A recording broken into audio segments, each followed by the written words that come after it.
WhatsApp শুনছেন radio Amar 88.4 FM আর শুনছেন এই মুহূর্তে আপনার সোলমেট অ্যান্ড আলটিমেট রেডিও মেট, অথবা যদি এভাবে বলি মধ্যরাতের আগন্তুক বন্ধু এবং নির্ঘুম রাতের বন্ধু, সব কিছুই বলা যায়। এবং এটাও বলা যায় যে আপনার স্বপ্ন সারথি ইরাজকে এই মুহূর্তে শুনছেন, নিশ্চয়ই ভালো আছেন এবং ভালো থাকারই কথা। এবং সবাইকে অনেক অনেক ধন্যবাদ রেডিও আমার 88.4 FM শোনার জন্য, এবং আর অনেক বেশি ধন্যবাদ আমাকে শোনার জন্য, ইরাজকে শোনার জন্য, ড্রিমস অ্যাভিনিউ শোনার জন্য। শুক্রবার রাত 11টা থেকে 2টা মানে হচ্ছে এই 3 ঘন্টা হচ্ছে রেডিও আমার 88.4 FM এর হট সিট জুড়ে আমি থাকবো। আর থাকার কারণ হচ্ছে একটাই, আপনাকে কিছুটা বিনোদন দেয়া, আপনাকে কিছুটা ভালো লাগা উপহার দেয়া। সেটা হতে পারে আপনার পছন্দের গানটা প্লে করে, তা হতে পারে আপনার যে SMS-টা পাঠাবেন, যে মনের কথাগুলো আপনার এই মুহূর্তে শেয়ার করতে ইচ্ছে হচ্ছে আমার সাথে, সেই কথাটা আমি অনেক যখন পড়বো নিশ্চয়ই অনেক ভালো লাগবে। বা কাউকে যদি কোনো কিছু উইশ করতে চান, নিজের কোনো কথা অন্য কাউকে পৌঁছাতে চান, বা যে কোনো কিছুর জন্য, আমি আপনার জন্য আপনার পাশে আপনার হয়ে আছি 3টা ঘন্টা 2টো পর্যন্ত, রাত 2টো পর্যন্ত। ওকে, আমার সাথে থাকুন, নিশ্চয়ই আজকে দারুণ একটা রাত কাটবে। এক সপ্তাহ ছিলাম না, সেজন্য ক্ষমা প্রার্থী। আজকে পুষিয়ে দেওয়ার চেষ্টা করবো। ওকে, সো প্রথমেই বলে দিচ্ছি SMS করার নিয়মটা একটু। যদি আমাকে কোনো কিছু জানাতে চান, কোনো গানের রিকোয়েস্ট বা নিজের যে কোনো কথা, প্রথমে আপনার মোবাইল ফোনের SMS অপশনে যাবেন, গিয়ে লিখবেন রেডিও আমার শর্টেস্ট ভার্সন, যেটা হচ্ছে RA, স্পেস দিয়ে আপনার নাম ঠিকানা এবং তারপরে কথাগুলো, আর লিখে পাঠাবেন যে নাম্বারে, সেটা হচ্ছে 6969। প্রথম আমরা আজকে কোন গানটা শুনতে যাচ্ছি, যেহেতু আজকে শুক্রবার রাত, so it's Friday night, CR একটা গান আমরা প্লে করতে পারি, চিপ থ্রিল গানটা নাম। যাই হোক, আমরা চিপ না, আমরা এক্সপেন্সিভ থ্রিল নিবো সবাই মিলে আজকে, হ্যাঁ, বিকজ আমিও কয়েকদিন ধরে খুব থ্রিলার মুভি দেখছি। So it's time to get thrilled. এবং প্রথম গান হচ্ছে চিপ থ্রিলস বাই সিয়া। একটু পরে ফিরছি, সাথে থাকুন, আজকে অনেক মজা হবে। যেহেতু এক সপ্তাহ আমরা ছিলাম না, আজকে ভালোবাসাবাসীর উচ্ছ্বাসে আমরা এক সপ্তাহের বিরহ ঘুচিয়ে দেবো। Okay, so stay with me, be with me, I'll be loving you tonight. Alright, stay with me.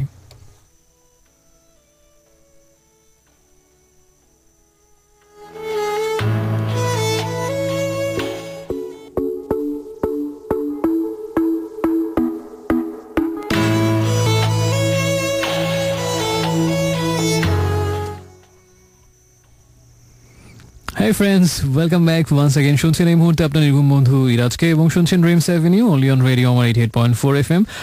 শুক্রবার রাতের স্পেশাল আয়োজনে আপনাকে আরেকবার স্বাগত জানাচ্ছি। সময় যখন এক্স্যাক্টলি 11:12।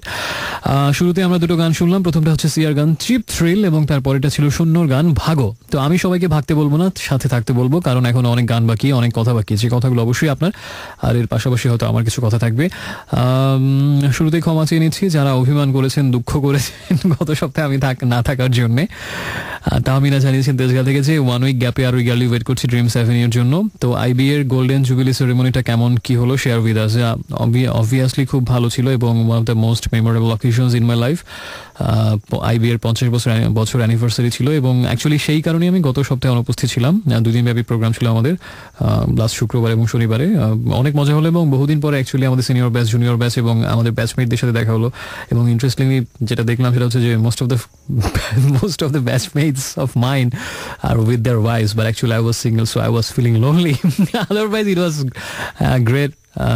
অনেক অনেক মজা হয়েছে, এবং অনেকদিন পর সবার সাথে দেখা হলো, এবং প্রোগ্রামটা দারুণ ছিল। So I really enjoy. দুঃখ প্রকাশ করছি না থাকার জন্য, এবং পুষিয়ে দেবো নিশ্চয়ই, ভবিষ্যতে সাথে থাকবো। আর মাঝে মাঝে তো ক্ষমা করতে হয়, তাই না, এই অবাধ্য দুষ্ট ছেলেটাকে। একা আমাকে জানিয়েছেন আসসালামু আলাইকুম। ওয়ালাইকুম আসসালাম। কথক নামে তিনি আমাকে সম্বোধন করেন, যেটা সবসময় শুনতে ভালো লাগে। রাশেদ আমাকে জানিয়েছেন যে মনটা রিফ্রেশ রাখার জন্য মাঝে মাঝে সবকিছু ফেলে চেনা জানা মানুষগুলো থেকে নিজেকে দূরে কোথাও নিয়ে একা সময় দেওয়া প্রয়োজন, যেটা আমি নিজেও করি। কথা খুবই সত্যি, মাঝে মাঝে সবকিছুকে বিদায় জানাতে হয়, পৃথিবীর সবকিছুতে শুধুমাত্র নিজের জন্য একটু নিজের পানে তাকাতে হয়, যেটা রাশেদ একদম অ্যাকুরেটলি বলেছে, এবং আমি তার সাথে সর্বতোভাবে একমত পোষণ করছি। Rashed, carry on. এবং মাঝে মাঝে সবারই নিজস্ব, একান্ত নিজস্ব কিছুটা সময় দরকার। রাব্বি জানিয়েছে যে পৃথিবীটা গোল, এই গানটা আমি কখনো শুনিনি। আমি পৃথিবীটা গোল গানটা প্লে করার জন্য রিকোয়েস্ট করেছেন। আর অভিমান হাজারো, দুটো গানে যে কোনো একটা। সাইফুল আমাকে অনেকগুলো গানের রিকোয়েস্ট পাঠিয়েছেন, Casablanca, November rain, run away, At Last Rise, The Final Countdown, যে কোনো একটা গান। আবির জানিয়েছেন তুমি আসো না, সেটা ততটা কষ্ট না, কষ্টের রহস্যটা হচ্ছে তোমার ভয়েস এক্সপেক্ট করে যখন ছ্যাঁকা খেতে হয়। I'm so sorry, okay? আর সবাইকে জানিয়ে দিচ্ছি যে এক সপ্তাহ পরে আমি আবার এসেছি এবং ইরাজকে আজকে আপনি পুরো 3 ঘন্টা জুড়ে পাবেন এবং রাত 2টো পর্যন্ত আপনার সাথে আমি আছি। যে কথাগুলো শেয়ার করেননি গত সপ্তাহে, জমিয়ে রেখেছিলেন শুধুমাত্র আমার সাথে শেয়ার করবেন বলে, যদিও এই আশা করার দুরাশা, আমি নিজেকে এতটা ভাগ্যবান মনে করি না। তথাপি যদি কোনো কিছু শেয়ার করতে ইচ্ছে হয়, কোনো গান শুনতে ইচ্ছে হয়, কাউকে কিছু ডেডিকেট করতে ইচ্ছে হয়, যে কোনো কিছুর জন্য একটা ছোট্ট SMS করবেন। প্রথমে লিখবেন রেডিও আমাদের শর্টেস্ট ভার্সন, যেটা হচ্ছে RA স্পেস দিয়ে আপনার নাম ঠিকানা এবং তারপরে কথাগুলো লিখবেন এবং পাঠাবেন যে নম্বরে, সেটা হচ্ছে 6969। তো আমরা এখন কি গান শুনবো? স্বপ্নভঙ্গ গানটা শুনতে যাচ্ছি মাইলসের। যদিও আজকে আমার একটা স্বপ্ন পূরণ হয়েছে। স্বপ্ন পূরণটা এরকম ছিল, সেটা হচ্ছে যে অনেক দিন আগে থেকে, সেই 2007-এ যখন জয়েন করলাম, তখন থেকে মাঝে একটা চিন্তা করতাম, আচ্ছা এমন কোনো দিন কি কখনো আসবে জ্যাম জোম ফাঁকি দিয়ে সাই সুই করে ডান বাম দিয়ে কাটিয়ে আমি নিজে ড্রাইভ করে শো করতে আসবো। And it really happen today. This is the first time I came to the studio by driving by myself alone. So সেই হিসাবে এটা একটা স্বপ্ন পূরণের দিন। So let's enjoy the song Swapnabhanga. আর ইটস রিয়েলি ফান ড্রাইভ করে। আমি সবাইকে লাস্ট শোতে মনে বলেছিলাম আমার লেটেস্ট নেশা হচ্ছে এটাই।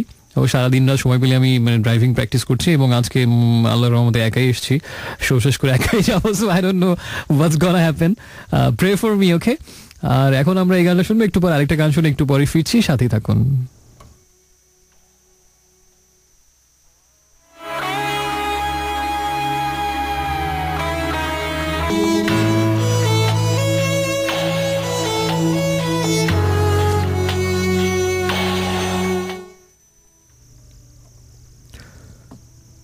তোমাকে ভুলতে চেয়ে আরো বেশি ভালোবেসে ফেলি, তোমাকে ছাড়াতে গিয়ে আরো বেশি গভীরে জড়াই।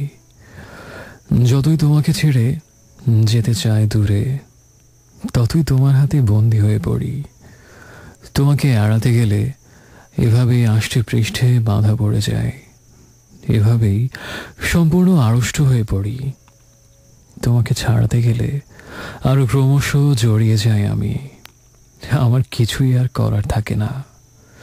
তুমি এভাবেই বেঁধে ফেলো, যদি দৌড়ে যেতে চাই, যদি ডুবে যেতে চাই, তুমি দুহাতে জাগাও। এমন সাধ্য কি আছে তোমার, চোখের সামান্য আড়াল হই, 2 হাত দূরে যাই। যেখানেই যেতে চাই সেখানেই বিছিয়ে রেখেছো ডালপালা। তোমাকে কি অতিক্রম করা কখনো সম্ভব? তুমি সমুদ্রের চেয়েও সমুদ্র, আকাশের চেয়েও আকাশ, তুমি আমার ভেতরে জেগে আছো। তোমাকে ভুলতে চেয়ে তাই আরো বেশি ভালোবেসে ফেলি। তোমাকে ঠেলতে গিয়ে দূরে আরো কাছে টেনে নেই। যতই তোমার কাছ থেকে আমি দূরে যেতে চাই, তত মিশে যাই নিঃশ্বাসে প্রশ্বাসে। ততই তোমার আমি হয়ে পড়ি ছায়ার মতন। কোনো দিকে যাওয়ার আর একটুও জায়গা থাকে না, তুমি জড়িয়ে রাখো তোমার কাঁটায়। তোমাকে ছাড়াতে গিয়ে আষ্টে পৃষ্ঠে আরো জড়িয়েছি, তোমাকে ভুলতে গিয়ে আরো ভালোবেসেছি তোমাকে। So friends, welcome back once again. শুনছেন এই মুহূর্তে আপনার নির্ঘুম বন্ধু ইরাজকে, আর শুনছেন Dreams Avenue only on radio Amar 88.4 FM শুক্রবার রাতের বিশেষ আয়োজনে। আরেকবার স্বাগত আপনাকে। এবং শুনছিলাম একটু আগে পরপর মাইলসের 2টো গান। গত সপ্তাহে যে কারণে আসি বলেছিলাম, IB এর 50 বছর অ্যানিভার্সারি ছিল এবং সেখানে মাইলস ছিল মেইন পারফর্মার হিসেবে এবং অ্যামেজিং একটা কনসার্ট ছিল। এবং আমরা অ্যাজ ইউজুয়াল ফ্রেন্ডরা একেবারে যথারীতি একদম সামনে চলে গিয়েছিলাম, স্টেজের সামনে, জাস্ট হাত বাড়ানো ছোঁয়ার স্পর্শে দূরত্বে। এবং পুরো তার সেখানে দাঁড়িয়ে নেচে গেয়ে নর্তন করতে অস্থির বেসামাল করে দিয়েছি আমরা। And I guess our friend circle was the best performer, dancing performers of that show.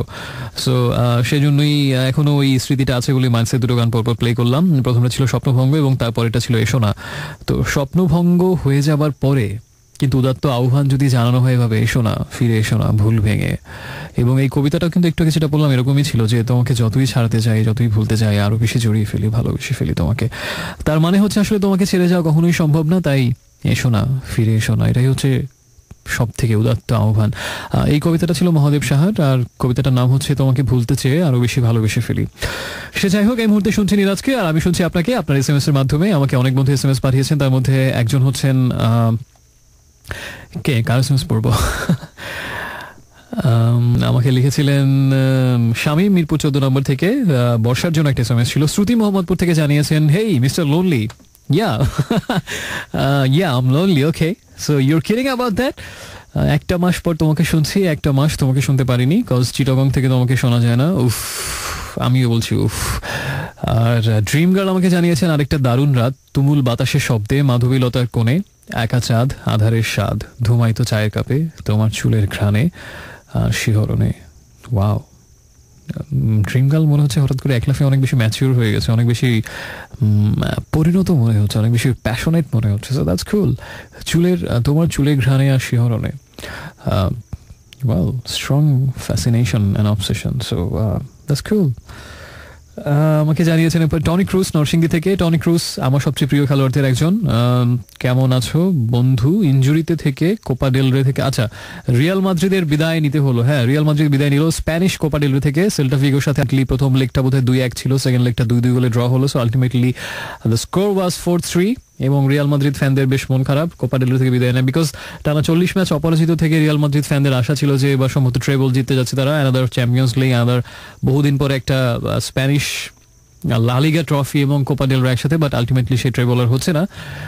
আরেকটা স্পোর্টস ওয়ার্ল্ডের একটা দুঃসংবাদ, এবং আমিও বিশেষভাবে বেশ মন খারাপ হয়েছে খবরটা শুনে, সেটা হচ্ছে যে উসাইন বোল্ট, যেটা লাস্ট অলিম্পিকে যিনি ট্রেবল জিতেছিলেন বা ট্রেবল জিতেছিলেন, পরপর 3বার তিনি ট্রেবল জিতেছেন, সেটা তার রিলে রেস যেটা ছিল 100 × 4 মিটার, সেখানে তার এক দলীয়, তার দলের একজন সহ যোদ্ধা বা বলা যায় যে তার একজন টিম মেম্বার, তিনি ডোপ টেস্টে পজিটিভ হওয়াতে তার পদক কেড়ে নেওয়া হলো, এবং আলটিমেটলি এটা হবে 2বারের ট্রেবল জয়ী উসাইন বোল্ট, এবং তার পরবর্তী ইভেন্টে একটা তার গোল্ড মেডেল যেহেতু কেড়ে নেওয়া হলো, এটা খুবই দুঃখজনক। কারণ উসাইন বোল্টের মতো একজন অ্যাথলেটের কাছ থেকে যদি একটা গোল্ড মেডেল কেড়ে নেওয়া হয় এবং তার নিজের দোষে না, আরেকজনের, তার টিম মেম্বারের দোষে, সো ইটস রিয়েলি প্যাথেটিক। আমরা সমবেদনা জানাচ্ছি উসাইন বোল্টকে, এবং আশা করছি এই শোক কাটিয়ে উঠে তিনি আবার আমাদেরকে অসাধারণ সব দুর্দান্ত রেস উপহার দেবেন। এরপরে আমাকে SMS করেছেন হচ্ছে আবির, আমাকে জানিয়েছেন লা লা ল্যান্ড মুভি নিয়ে অনেক কথা জমা ছিল, এবং বেস্ট ডিরেক্টর অস্কার নিয়ে মেল গিবসনের সাথে ড্যামিয়ান শ্যাজেলের ভালো একটা ফাইট হবে, এটা হচ্ছে তার ধারণা। লা লা ল্যান্ড নিয়ে আমার নতুন করে কিছু বলার নেই। আমি কিন্তু যখন কোনো রকম অ্যাওয়ার্ডের নমিনেশন ঘোষণা করা হয়নি, গোল্ডেন গ্লোব তো সবার আগে হয়, সেটাও যখন হয়নি, আমি কিন্তু তখনই বলেছিলাম লা লা ল্যান্ড নিয়ে আমার উচ্ছ্বাসের কথা। আমি তখনই অলরেডি 2বার দেখা ছিল, আমি পরে গিয়ে আরো একবার দেখেছি সিনেমা হলে, সো অলরেডি আমার 3বার দেখা হয়ে গেছে এটা হলে গিয়ে। And I am really in love with this movie La La land. অসাধারণ মুভি, এবং এটা আপনাকে ছুঁয়ে যাবে নিঃসন্দেহে। মনে হবে আপনার নিজের জীবনের গল্প, মনে হবে ওই ছেলেটা আপনি অথবা ওই মেয়েটা আপনি, এবং এটা আপনারই লাভ স্টোরি, এটা আপনারই জীবন, এরকম মনে হবে। অসাধারণ একটা সিনেমা।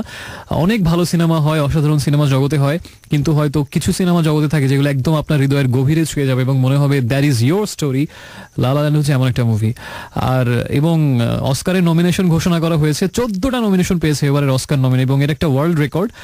এর আগে মাত্র 2টো সিনেমা 14টা নমিনেশন পেয়েছে, সেটা হচ্ছে টাইটানিক এবং All About eve.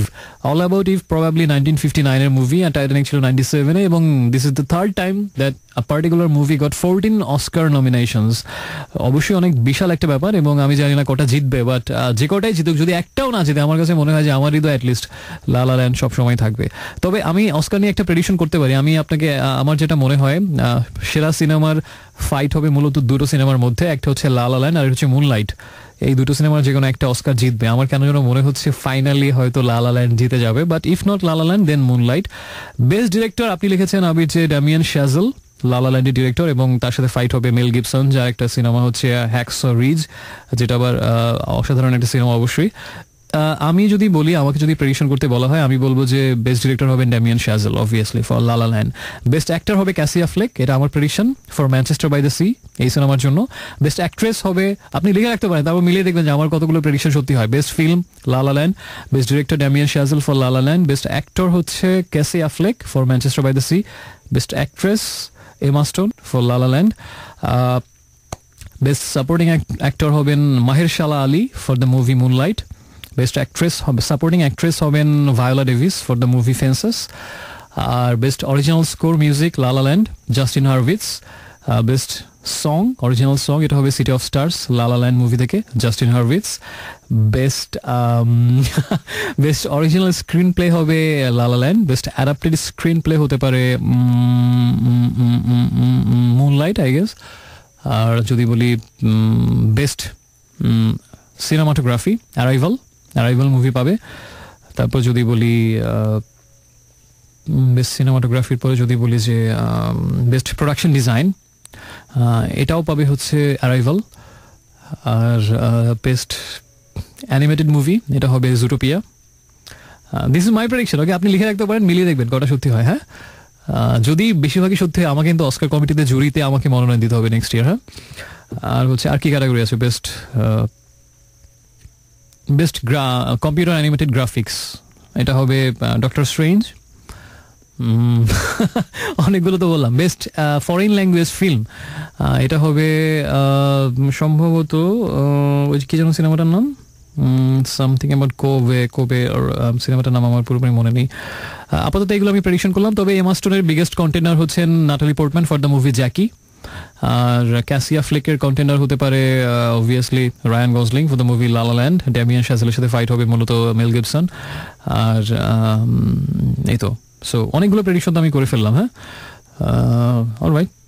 By the way, best sound editing and sound mixing, La La Land strong contender, and its biggest competitor is Arrival. So এই তো দেখা যাক, 26শে ফেব্রুয়ারি প্রবাবলি অস্কার সেরেমনি হবে। আপনি তখন মিলিয়ে দেখবেন আমার কটা সত্যি হলো। আপাতত মিষ্টির এসএমএসে চলে যাচ্ছি। আমাকে গ্রিন রোড থেকে মিষ্টি জানিয়েছেন বেশ কিছু গানের রিকোয়েস্ট। আমি এখান থেকে একটা গান অবশ্যই প্লে করছি। মিষ্টি, তুমি একটা রিকোয়েস্ট করছো আর আমি সেটা প্লে করবো না, এই অধর্ম আমি করতে চাই না। ওকে, মগবাজার থেকে জানিয়েছে what's your planning, okay, did you visit international trade fair? আমি বাণিজ্য মেলাতে যাই না, আমার কেন যেন কোনোদিনই ভালো লাগে না বাণিজ্য মেলা। আমার কাছে মনে হয় এখানে যাওয়ার আসলে কোনো কারণ নেই, অন্তত আমার। সো আমি যাই না, পারতপক্ষে মানে জীবনে 2-3 বার গিয়েছি, সব ব্রিটিশ আমলের কথা। What's your planning about upcoming book fair? February মাসে বেশিরভাগ সময় আমি ঢাকার বাড়ি থাকবো, খুব বেশি এই জন্য এবার যাওয়া হচ্ছে না, তারপরে চেষ্টা করবো। সো যদি কোনো এসএমএস করতে চান, নিজের যে কোনো কথা, যে কোনো গান বা কাউকে কোনো কিছু যদি ডেডিকেট করতে চান, আমাকে অবশ্যই এসএমএস করবেন। প্রথমে লিখবেন রেডিও আমার shortest version, that is RA space দিয়ে আপনার নাম ঠিকানা এবং তারপরে কথাগুলো আর লিখে পাঠাবেন যে নাম্বারে, সেটা হচ্ছে 6969। একটু পরে ফিরছি। এখন আমরা শুনবো নাম ছিল না, বেনামি একটা গান, যেহেতু নাম ছিল না। সাথে থাকুন।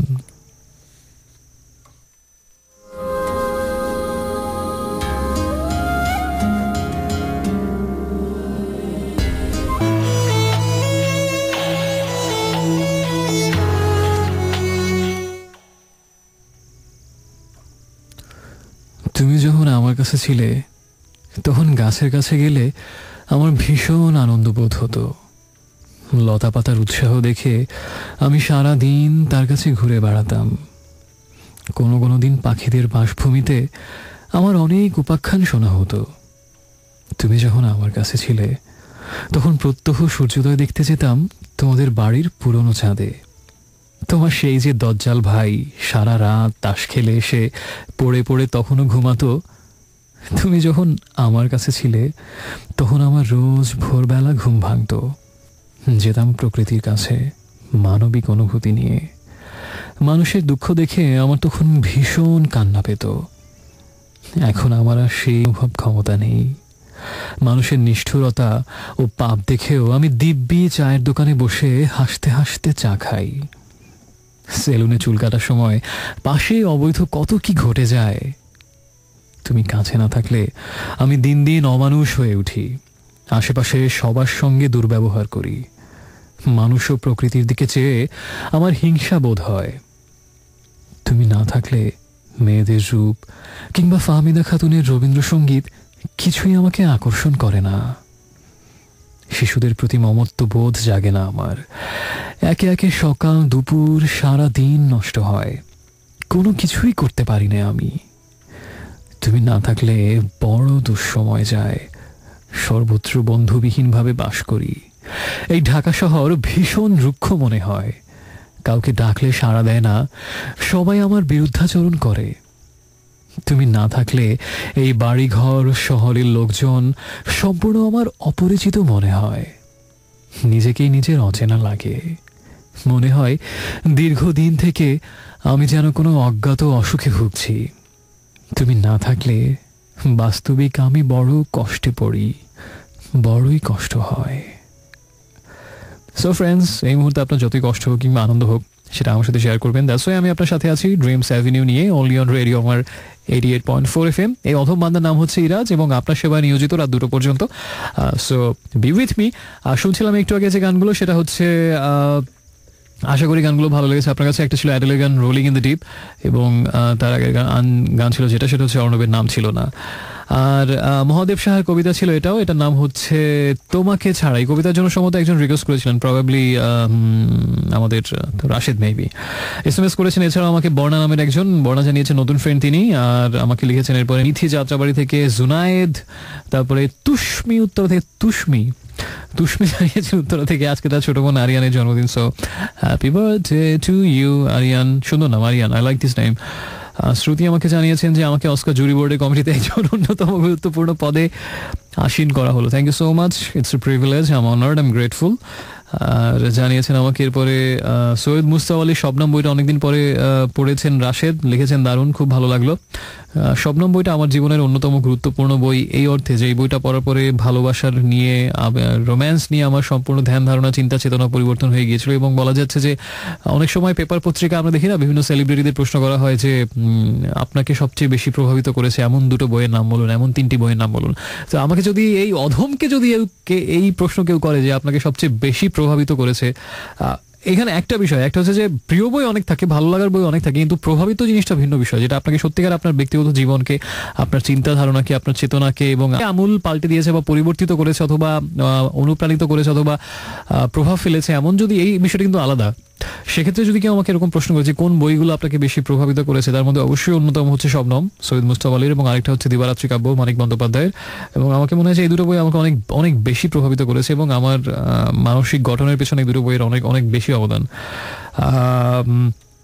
আমাকে এরপরে লিখেছেন যে বন্ধুটা, তিনি হচ্ছেন মিথিলা ফ্রম ঢাকা। মিথিলা আমাকে লিখেছিলেন। মিথিলার পরে যাচ্ছি আবির, তামিনা, নির্জন SMS করেছেন চলে যাই চলো, সত্যি সব অসহ্য লাগছে এখানে, ইউনিটে চেঞ্জ, সো ঘুরে আসুন দূরে কোথাও থেকে, এবং একটা অখ্যাত জায়গা যান না। আচ্ছা বাই দ্য ওয়ে, ঠ্যাংঝাড়া জায়গাটার নাম কি শুনেছেন কখনো? ঠ্যাংঝাড়া হচ্ছে লালমনিরহাটের একটা জায়গা, ওখান থেকে ঘুরে আসতে পারেন। আরো কিছু পিকুলিয়ার নামে জায়গার নাম বলি। পাখিমারা একটা জায়গার নাম হচ্ছে, এটা হচ্ছে বরগুনাতে। পাখিমারা থেকে ঘুরে আসতে পারেন, ঠ্যাংঝাড়া থেকে ঘুরে আসতে পারেন, দুয়ানি নামের একটা জায়গা আছে, এখান থেকে ঘুরে আসতে পারেন। চুকনগর একটা জায়গা আছে খুলনা বা সাতক্ষীরাতে, ওখান থেকে ঘুরে আসতে পারেন। এরকম আরো অনেক ইন্টারেস্টিং জায়গা আছে।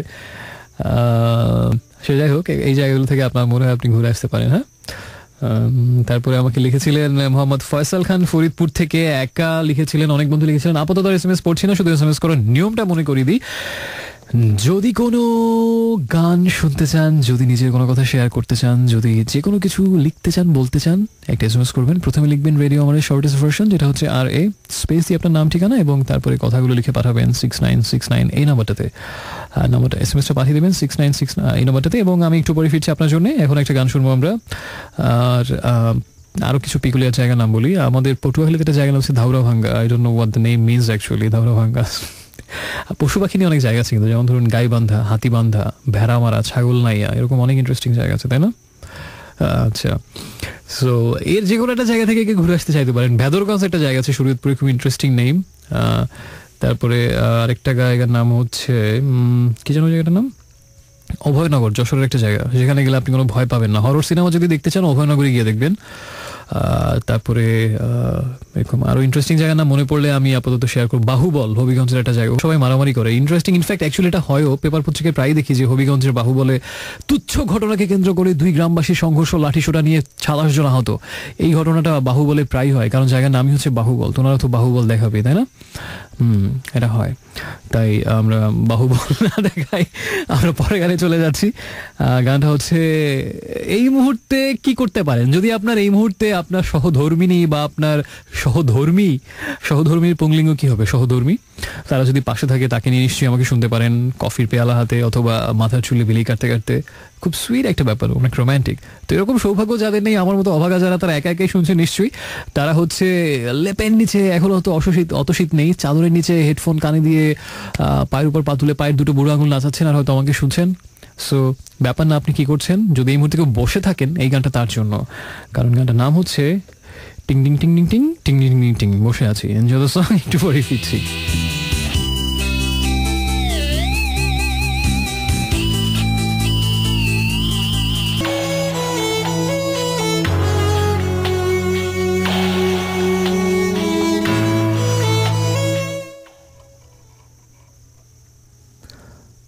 আমার কাছে কেউ কেউ জানতে চায় পৃথিবীর কোন নারীকে আমি প্রথম ভালোবাসি। কেউ কেউ জানতে চায় কাকে আমি প্রথম চিঠি লিখি, কেউ বলে প্রথম গোপনে কোন নামটি আমি লিখে রেখেছিলাম, প্রথম আমি কি দেখে মুগ্ধ হই, প্রথম কার হাত ধরি। আমার প্রথম স্মৃতির এইসব প্রশ্নে আমি ঠিক কিছুই বলতে পারি না, বোকার মতো চেয়ে থাকি। প্রথম অশ্রুবিন্দুর কথা কার মনে থাকে? তারপর এত বৃষ্টি, এত বর্ষা, মাটি স্লেটে প্রথম যে অক্ষর লিখেছিলাম আমি, তার কিছুতেই কারো কাছে বলা যাবে না। প্রথম কবে সেই রাজহাঁসটিকে বুকের মধ্যে জড়িয়ে ধরেছিলাম, সেই শিহরণ কবে বাতাসে মিশে গেছে। পুকুর পাড়ের ঘাটলার সিঁড়িতে যে নাম প্রথম খোদাই করেছিলাম আমি, এতদিনে চোখের জলে তার কোনো চিহ্নই আর নেই। আমি সেই আদ্যক্ষর কি করে দেখাবো? আমি কি করে দেখাবো প্রথম স্বপ্ন দেখে আমি কিভাবে সারা রাত কেঁদেছিলাম? ভালোবাসা কথাটা প্রথম বলতে গিয়ে কত লক্ষবার মুখ ঢেকেছি আমি। প্রথম কবে আমি বর্ষণ দেখলাম পৃথিবীতে, কবে প্রথম পাখির ডাক শুনলাম, সন্ধ্যা তারা দেখলাম। না না, সেসব কিছুই আর আমার মনে নেই, কারোরই মনে থাকে না।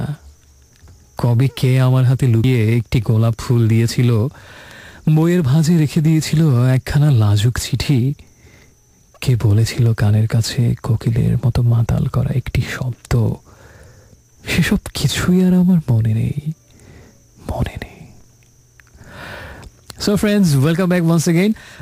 দুঃখিত, শুনছেন এই মুহূর্তে আপনার soulmate and ultimate radio mate ইরাজকে, আর শুনছেন শুক্রবার রাতের স্পেশাল আয়োজন Dreams Avenue only on radio Amar 88.4 FM। বুঝতেই পারছেন আজকে মহাদেব সাহার কবিতা হচ্ছে আপাতত, সামনে হয়তো অন্য কোনো কবির কবিতাও পড়বো। এটার নাম ছিল সেসব কিছুই আর মনে নেই। বেশ খুব স্পর্শ করে যাবার মতো একটা কবিতা, তাই না? প্রথম অশ্রুবিন্দুর কথা কার মনে থাকে, তারপর এত বৃষ্টি, এত বর্ষা, তাই না? আমি কি করে দেখাবো প্রথম স্বপ্ন দেখে আমি কিভাবে সারা রাত কেঁদেছিলাম? ভালোবাসা কথাটা প্রথম বলতে গিয়ে কত লক্ষবার মুখ ঢেকেছি আমি।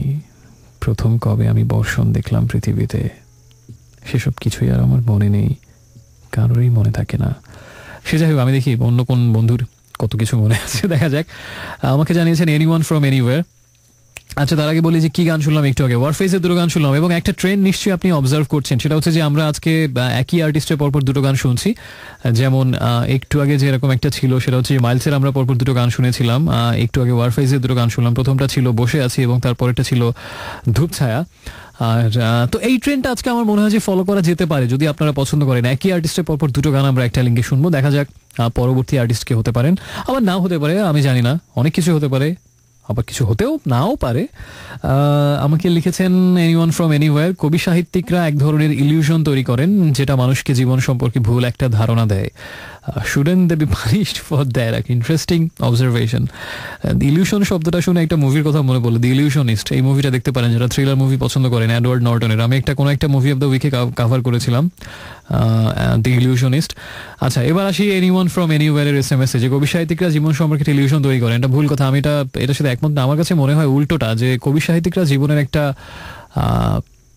সুন্দর, ছন্দবদ্ধ, শৈল্পিক এবং সত্যিকারের তাৎপর্যপূর্ণ একটা বহিঃপ্রকাশ ঘটান, যেটা না থাকলে সত্যিকার অর্থে আমরা হয়তো স্বপ্ন দেখতে শিখতাম না, স্বপ্নের অবয়ব কি তা জানতাম না, এবং জীবনের অনেক আঁকা বাঁকা চোরাগলির সন্ধান পেতাম না। যে আঁকা বাঁকা চোরাগলিগুলোতে আসলে অনেক পথের পাশে যেরকম অনেক নাম না জানা ফুল ফুটে থাকে, যেগুলো হয়তো কেউ ফিরেও তাকায় না, যে ফুলগুলোর দিকে হয়তো আসলে কেউ তুলে ড্রয়িং রুমের ফ্লাওয়ার ভাসে রাখবে না, কিন্তু যে ফুলগুলো সত্যি বনফুল, অযত্নে লালিত, অযত্নে বেড়ে ওঠা, কিন্তু তার মধ্যে একটা অন্যরকম প্রাকৃতিক অকৃত্রিম বন সৌন্দর্য আছে সেই বেগুনি রঙের ফুলগুলোতে পথের পাশে, যেটা নিয়ে বনফুলের এবং রবীন্দ্রনাথের অনেক ইন্টারেস্টিং লেখা আছে, যে পথের পাশে ফুটে থাকা অযত্নে বনফুলের মতো।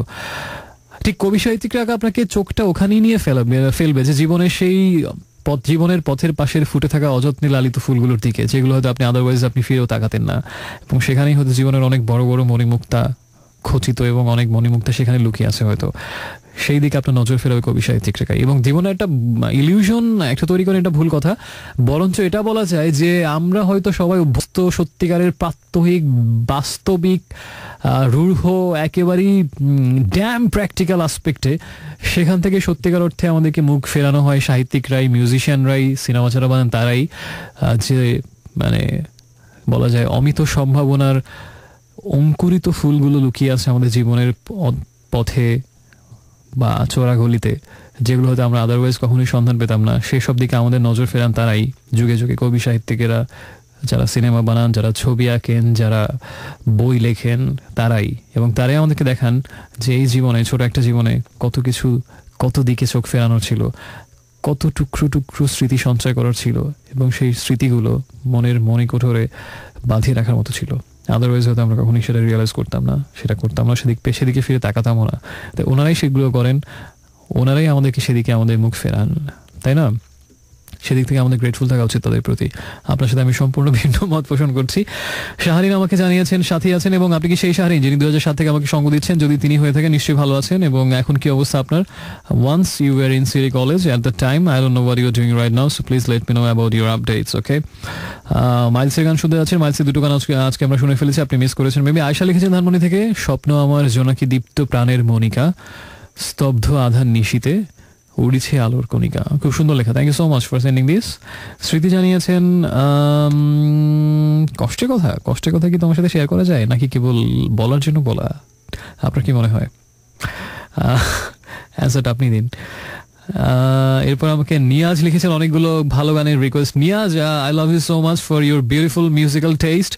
এবং আমার ভালো লাগে, আমি ইন্সপায়ার্ড হই এরকম যখন আমাকে কেউ ভালো গানের রিকোয়েস্ট পাঠান। লেড জেপলিনের গান শুনতে যাচ্ছেন। লেড জেপলিন নিয়ে আমার কিছু বলার নেই, কথা হবে না, শুধু শব্দ হবে। কিসের শব্দ? গানের শব্দ, গিটারের শব্দ। হ্যাঁ, অনেকগুলো গানের রিকোয়েস্ট। সো যাই হোক, আমরা আপাতত SMS করার নিয়মটা একটু মনে করে দিয়ে, যদি কোনো কিছু লিখতে চান আমাকে, যদি আমাকে গালমন্দ করতে চান, ওরে পাপিষ্ঠ নরধম কেন SMS পড়ছিস না, অথবা যদি আপনার প্রিয় কোনো মানুষকে কোনো বার্তা পৌঁছে দিতে চান, কোনো গান তাকে ডেডিকেট করতে চান, নিজের কোনো কথা শেয়ার করতে চান, প্রথমে লিখবেন রেডিও আমার শর্টেস্ট ভার্সন, যেটা হচ্ছে RA স্পেস দিয়ে আপনার নাম, ঠিকানা এবং তারপরে আপনার মনের কথাটা শা করে লিখে পাঠিয়ে দিন 6969 এই নাম্বারটাতে। আমরা এখন যে গানটা শুনবো সেটা হচ্ছে সেটা কি গান কার পরাণ কি চায় কে কখন বলতে পারে, তাই না? সো এটা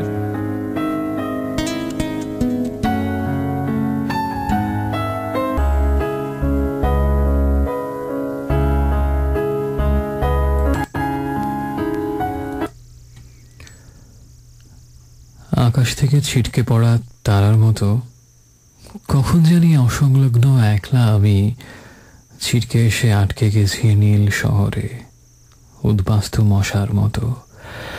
নির্দিষ্ট আবাসীন বাউল যেন জীবন নামে একতারাটি আপন মনে বাজিয়ে ফিরি। শহর জুড়ে ঘর বেঁধেছি স্বাধীনতায়। আত্মগত আমি আবার নিজের কাছে প্রশ্ন করি, নিঃশব্দের এমন রাতে বুকের মাঝে শব্দ কেন? কোন রমণী প্রেমের ছলে ইচ্ছে করে কি মন্ত্র সে রেখে গেছে সুষমাময় এমনতর উদ্বাস্তুর হৃদয় নামক গোপন ঘরে।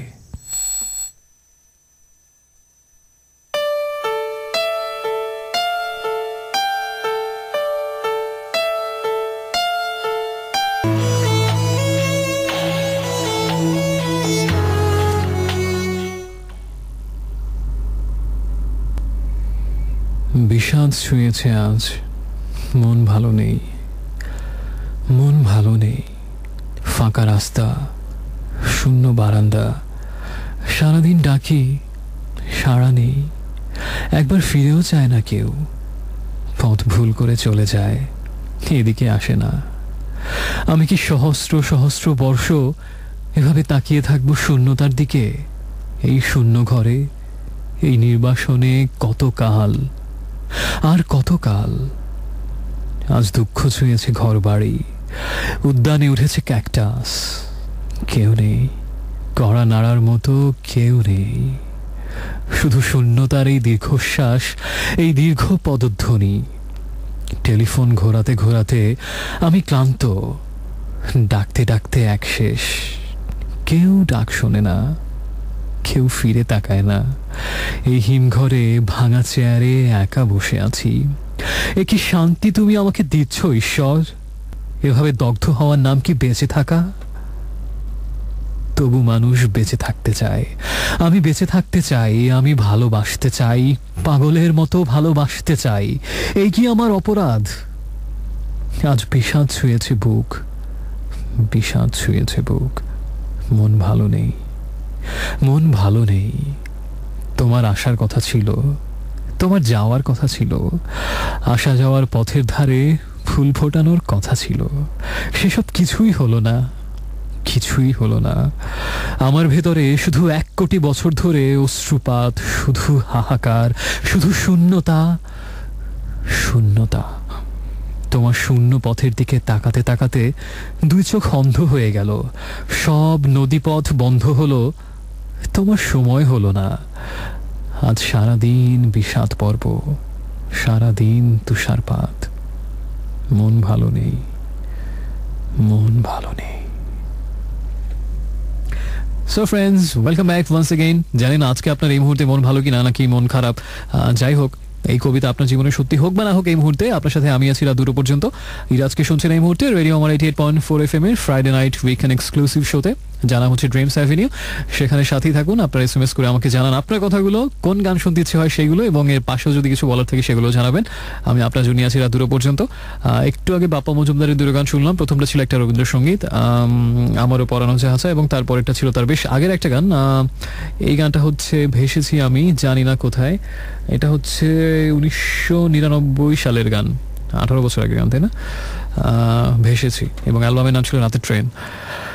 এই মুহূর্তে মহাদেব শাহর আরেকটা কবিতা পড়লাম, এটা না হচ্ছে মন ভালো নেই। কিছুক্ষণ আগে 2 গানের মাঝখানে একটা কবিতা পড়েছিলাম, ওটা হচ্ছে রুদ্র মোহাম্মদ শহীদুল্লাহ ছিল, আর আমাকে লিখেছেন অনেক অনেক অনেক অনেক অনেক অনেক অনেক বন্ধু। মোহাম্মদপুরের আয়েশা জানিয়েছেন, তুমি না থাকলে, কবিতাটা কার লেখা?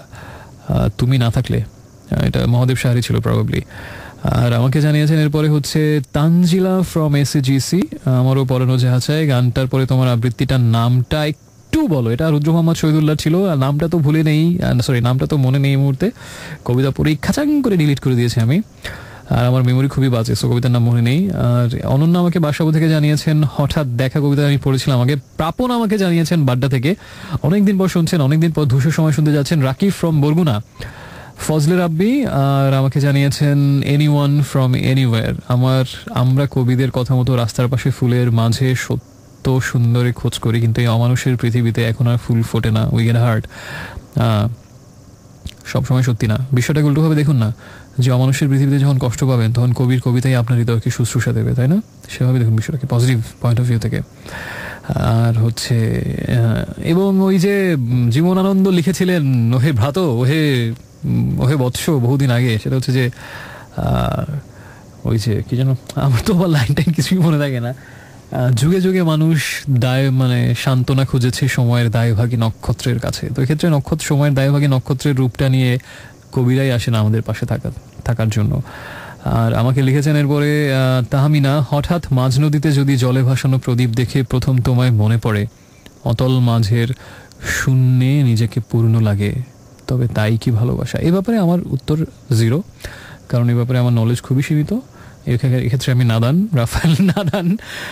রওশন লিখেছেন জগন্নাথ ইউনিভার্সিটি থেকে, যখন তার ইউনিভার্সিটিতে অ্যাডমিশন টেস্টের ভাইভা দিতে যান তখন তাকে রবীন্দ্রসঙ্গীত গাইতে বলা হয়েছিল। But interesting, very interesting. কিন্তু আপনি কোন গান গেয়েছিলেন? সেটা হচ্ছে যদি তোর ডাক শুনে কেউ না আসে তবে একলা চলো রে, নাকি অকুল ওই যে রূপনারায়ণের কুলে ডুব দিয়েছে। এবং আমার মনে হয় ইউনিভার্সিটি অ্যাডমিশন টেস্টে যদি কেউ ভাইভাতে রবীন্দ্রসঙ্গীত গাইতে বলে, that is the perfect song, ওই যে রূপনারায়ণের কুলে ডুব দিয়েছি। এবং কারণ একদম অকালে অকুল পাথারে ডুব দিয়েছি, তুমি আমাকে রক্ষা করো, এইভাবে যদি আবেদন করে নিশ্চিত আপনাকে চান্স দেবে ইউনিভার্সিটিতে।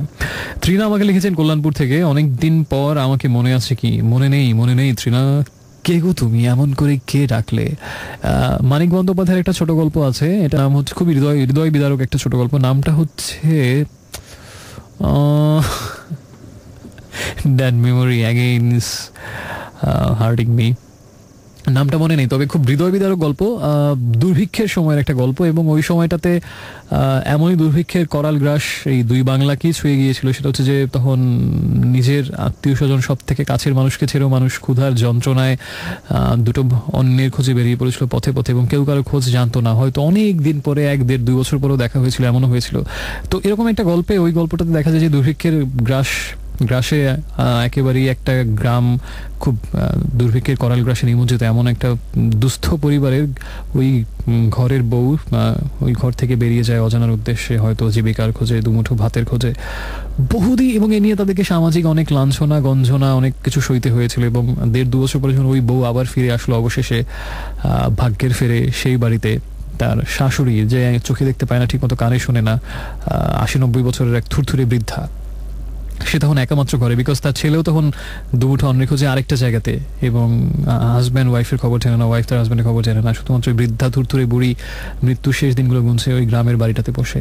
তখন একদিন এরকম বহুদিন পরে সেই তার পুত্রবধূ ফিরে আসলো প্রায় রাত 1-2-টোর দিকে, এবং এসে মা বলে যখন ডাকলো, তখন সেই থুরথুরে বৃদ্ধা খুব হৃদয় বিদারকভাবে একটা শেষ, এবং ওটাই ছিল ওই গল্পের শেষ ডায়লগ, সেটা হচ্ছিল এরকম যে, কে গো তুমি বাছা, আচমকা এমন মা বলে চমকে দিলে। সে কি গল্প, আপনার চোখে পানি চলে আসবে অজান্তেই। দারুণ একটা গল্প ছিল, নামটা আমার মনে নেই, তবে মানিক বন্দ্যোপাধ্যায়ের শ্রেষ্ঠ গল্প বইমেলা যেহেতু আসছে, যদি কিনেন শ্রেষ্ঠ গল্প নিশ্চয়ই সেখানে পাবেন। আমাকে এরপরে লিখেছেন আরো অনেক বন্ধু, তবে তৃণা নামটা আমার বেশ পছন্দের, সেটা পছন্দ করার একটা বিশাল ইতিহাস আছে, সেই ইতিহাস আমি এখানে বলবো না, বা তৃণা নামটা আমার খুবই পছন্দের, মানে একটা অন্যরকম পরশ বুলিয়ে দিয়ে যায় নামটা আমাকে। এরপরে আমাকে লিখেছিলেন শ্রুতি, শ্রুতির পরে আমাকে জানিয়েছেন ইশরাত, আর অনেক বন্ধু SMS পাঠিয়েছেন। আপাতত SMS পড়ছি না, শুধুমাত্র SMS করার নিয়মটা মনে করিয়ে দিই। যদি কোনো কিছু লিখতে চান, কোনো গানের রিকোয়েস্ট, কোনো নিজের যে কোনো কথা, যে কোনো কিছু আমাকে SMS করবেন। প্রথমে লিখবেন রেডিও আমার শর্টেস্ট ভার্সন, যেটা হচ্ছে RA স্পেস দিয়ে নামধাম, এবং তারপরে কথাগুলো লিখে পাঠাবেন 6969 এই নাম্বারটাতে। আপনার নাম যদি শেফালিকা বোস হয়ে থাকে, যদি সুরভিকা হয়ে থাকে, অথবা যদি বনলতা সেন হয়ে থাকে, যাই হোক না কেন, এই নামগুলো আসলে আমার নিজের দেয়া নাম না, এগুলো জীবনানন্দের দেয়া নাম। তার বিভিন্ন কবিতায় নামগুলো আছে, সুরভিকা, শেফালিকা বোস, তারপরে সুরঞ্জনা, বনলতা সেন। তো এই নামগুলোই আমি ইউজ করলাম, ভাববেন এটা আমার নাম, হ্যাঁ, আমার দেয়া নাম।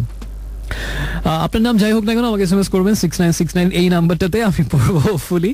আর এখন আমরা যে গানটা শুনবো সেই গানটা হচ্ছে কি গান সেই গানটা হচ্ছে জেমসের একটা গান অবভিয়াসলি। আর তাহলে আমরা এই গানটা শুনে ফেলছি, হ্যাঁ, সাথী থাকুন। তুমি জানলে না।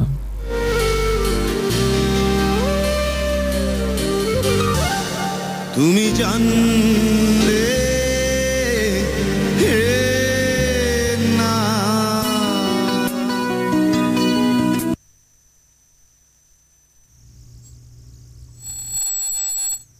কতদিন ঘুমের ভেতরে অনন্ত স্রাজ, জলপরীতে টানার কল্লোল, বাতাসে উঠছে তার উত্তাল সোনালি চুল। এই অস্থির স্বপ্নের মধ্যে হারিয়েছি সুখের শৈশব। আজ যতই খুলতে যাই ঘুমের তুড়িতে, সেই নিঃশব্দ দরজা, অন্ধ প্রাচীর, নেমে আসে সহস্র উলঙ্গ রাত্রি, উলঙ্গ আধার। এইখানে আর কোনো শব্দ, ঘ্রাণ, উদ্ভাসন নেই। এই অখণ্ড ঘুমের খাতা, স্বপ্নের খসড়া বই, পরিদের আঙুলের ছাপ, রূপোর মুদ্রার মতো নেমেছে অঝোর বৃষ্টি। এই মেঘের সৌরভে বুঝি দূরে ভেসে যায়। ঠিকই জানি বেঁচে থাকা শুধু এই ঘুম আর স্বপ্নের মহড়া।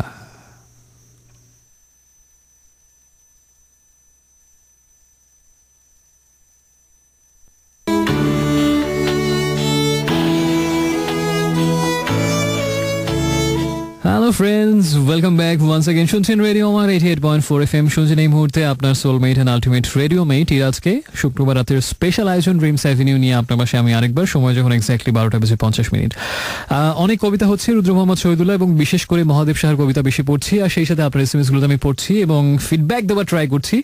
আর সেই সাথে আমরা বেশ কিছু গান শুনছি, এবং একজন আর্টিস্টের পরপর দুটো গান, এরকম বেশ কিছু আমরা জোড়া গান শুনলাম। সবকিছু মিলিয়ে আশা করছি আজকে শোটা ভালো ভাবে এনজয় করছেন আপনি, এবং অবশ্যই আমাকে ভালোভাবে সঙ্গ দেবেন, আপনার প্রিয় কথাগুলো, মনের কথাগুলো জানাবেন, ফেভারিট গানগুলো শুনতে চাইবেন, কাউকে কিছু ডেডিকেট করতে চাইলে তাও করবেন। সেজন্যই তো আমাদের একসাথে থাকা, তাই না? সো সেজন্য যে কাজটা আপনাকে করতে হবে সেটা হচ্ছে একটা ছোট্ট SMS করতে হবে, খুবই ছোট্ট, বড় হতে পারে, কোনো সমস্যা নেই, আই ডোন্ট মাইন্ড, জায়গা আপনার অশেষ থাকতেই পারে। তো প্রথমে যেটা করবেন সেটা হচ্ছে যে আপনি মোবাইল ফোনের SMS অপশনে যাবেন, গিয়ে লিখবেন রেডিও আমাদের শর্টেস্ট ভার্সন, যেটা হচ্ছে RA, স্পেস দিয়ে আপনার নাম ঠিকানা লিখবেন এবং তারপরে মনের কথাগুলো লিখে পাঠাবেন 6969 এই নাম্বারটাতে। মনের কথাগুলো, এই কথাটা বলতে গিয়ে আমার অন্য একটা কথা মনে পড়ে গেল, সেটা হচ্ছে মনের কথা নামে একটা অনুষ্ঠান হতো অনেক দিন আগে বিটিভিতে। আমি যে সময়টার কথা বলছি, মানে আমি যে সময়টা মনের কথা অনুষ্ঠানের ফ্যান ছিলাম, এটা হচ্ছে 94, 95, 96 ওই সময়টাতে। ভয়াবহ রকমের প্রিয় ছিল আমার এই অনুষ্ঠানটা। মুস্তফা মনোয়ার হোস্ট ছিলেন অনুষ্ঠানটা, ওনারই পরিকল্পনা ছিল পুরো বিষয়টার, অনুষ্ঠানটা নেপথ্যে উনি ছিলেন। এবং পারুল নামের একজন একটা পাপেট ক্যারেক্টার থাকতো সেখানে, বাউল থাকতো, বাউল ভাই বলে ডাকতো পারুল তাকে, এবং একটা গরু থাকতো ষাঁড়, বলদ নামে যাকে ডাকা হতো। এই তিনটা পাপেট ক্যারেক্টার ছিল, পারুল, বাউল এবং বলদ।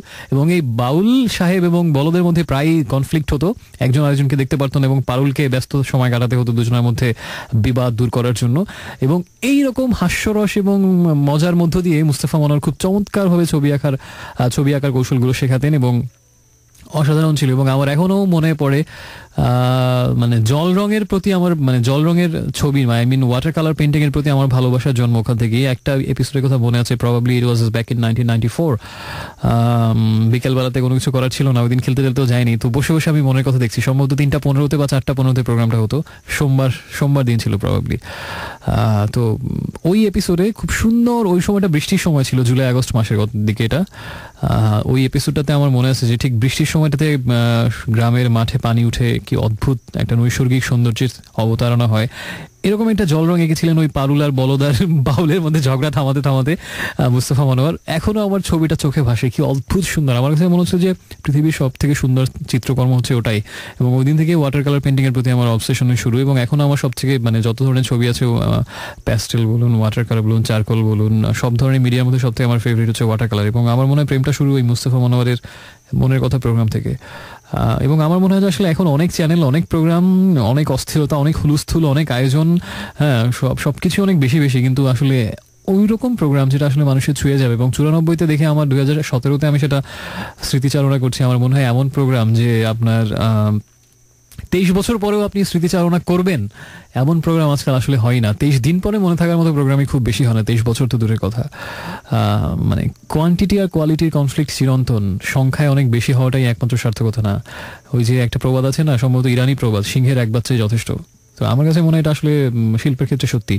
আদারওয়াইজ আখতারুজ্জামান ইলিয়াস মাত্র 2টো উপন্যাস লিখেছেন, চিলেকোঠা সেপাই এবং খোয়াবনামা, খুব বেশি লেখেননি। কিন্তু তিনি, আমার মনে হয় যে সর্বকালের সর্বশ্রেষ্ঠ বাঙালি সাহিত্যিকদের একজন আখতারুজ্জামান ইলিয়াস। নমস্য তার নাম নিলে আমার কাছে মনে হয় যে 3বার নমস্য বলা উচিত, এরকম একজন লেজেন্ড আখতারুজ্জামান ইলিয়াস। কোন প্রসঙ্গে জানছিলাম আমি কোন প্রসঙ্গে ছিলাম? মনের কথা। আচ্ছা, মনের কথাগুলো লিখে জানিয়ে দিন। ওই প্রসঙ্গে বলতে গিয়ে আমার মনের কথা অনুষ্ঠানের কথা মনে পড়লো। And hats off to Mustafa Monowar once again, আমার খুবই প্রিয় একটা মানুষ, অসাধারণ। ভালো থাকুন এই মানুষটা, এরকম মানুষ অনেক বেশি দরকার বাংলাদেশে। আর সে যাই হোক, আমরা অনেক কথাবার্তা বললাম, আজগুবি ভাজগুবি অনেক কথা শুনলাম। আমরা একটু SMS এর দিকে যাই। আমাকে অনেক বন্ধু SMS পাঠিয়েছেন, তার মধ্যে একজন হচ্ছেন বেইল রোডের ফারাহ নামের একজন লিসনারের কথা আমার মনে আছে। 2008-এর দিকে ফারাহ নামের একটা মেয়ে আমাকে রেগুলার SMS করতো, ভিকারনেসায় পড়তো। খুবই, মানে আত্মসম্মান তার খুব টনটনে ছিল, একটু কিছু বললেই তার ইগোতে লাগতো। খুবই ভালো একটা মেয়ে ছিল, আমি জানি না সে এখন কোথায়। তো আমি তার সাথে ব্যাপক মশকরা করতাম প্রোগ্রামের ভেতরে। সেটা হচ্ছে যে আমি তাকে একদিন জিজ্ঞেস করেছিলাম যে ফারাহ নামের অর্থ কি। তো সে আমাকে বললো, সরি নাকি ফারাহ ছিল না সারাহ ছিল, সারাহ ছিল, এস মানে সারা না কিন্তু সারাহ। তো আমি তাকে জিজ্ঞেস করলাম সারাহ নামের অর্থ কি। সে আমাকে বললো যে সারা নামের অর্থ হচ্ছে খাঁটি। তো আমি বললাম সারা নামের অর্থ যদি খাঁটি হয়, সারাহ নামের অর্থ হচ্ছে খাঁটি। তো আমার এই অ্যারাবিয়ান উচ্চারণ শুনে সে ব্যাপক মাইন্ড করেছিল এবং তারপর থেকে আমাকে SMS করেনি। তো but still I remember her. এবং she was very proud of Viqarunnisa, এবং সে বলতো যে ইস্ট আর west Viqarunnisa is the best. এবং ভিকারনেসা তাদেরকে শেখায় কি করে সবার থেকে আলাদা হতে হয়, সবার শ্রেষ্ঠ হতে, এরকম অনেক কিছু আমাকে শোনাতে। এবং আমি অনেক জ্ঞান অর্জন করেছিলাম ভিকারনেসা সম্পর্কে ওই সময়টাতে সারাহ কাছ থেকে। তো শ্রদ্ধা ভরে স্মরণ করছি। আমি সারা হয়তো এখন অনেক বড় হয়েছে, আমি জানি না এখনো সেরকম ইগোইস্টিক কেনা, but still I wish all the best for her, যেখানেই থাকুক। সারাহ ভালো থাকুক। তো ফারাহ আমাকে বেইল রোড থেকে জানিয়েছে যে আমার 1994 আপনার এজ কত ছিল? What a weird question is that. আমার জন্ম হচ্ছে 83-তে, সো আপনি হিসাব করে নেন 83 8 অক্টোবর আমার জন্ম। সো ড্রিম গার্ল আমাকে জানিয়েছে যে আরেকটা মেয়ের কথা দিয়ে গল্পটা শেষ হয়, সে তার নিজের মায়ের কাছে ফিরে এসেছিল আর তার মা লাইনটা বলেছিল নিজের মায়ের কাছে। হতে পারে, আমি এই গল্পটা পড়েছি, হ্যাঁ স্মৃতি বিভ্রাট হতেই পারে। আমি এই গল্পটা প্রথম পড়েছি হচ্ছে 2002 সালে, 15 বছর আগে কথা। একটু টুকটাক তো মনে না থাকতেই পারে, তাই না? এভাবে সবকিছু খাঁটি হবে এরকম তো হবার কোনো সম্ভাবনা নেই, তাই না? রূপগঞ্জ থেকে মুন্না আমাকে জানিয়েছেন একটি কথা শুনলে, মুন্নার SMS দেখে রূপগঞ্জ যেহেতু নারায়ণগঞ্জের আরেক মুন্নার কথা আমার মনে পড়ছে, মনে মুন্না। আমার ছোটবেলা থেকেই আমি ফুটবলের ফ্রিক ছিলাম, তো ওই সময় আমার বাংলাদেশের মধ্যে সবচেয়ে ফেভারিট ফুটবলার ছিল মনে মুন্না, ডিফেন্ডার ছিল, এবং আবাহনী ছিল আমার ফেভারিট ক্লাব।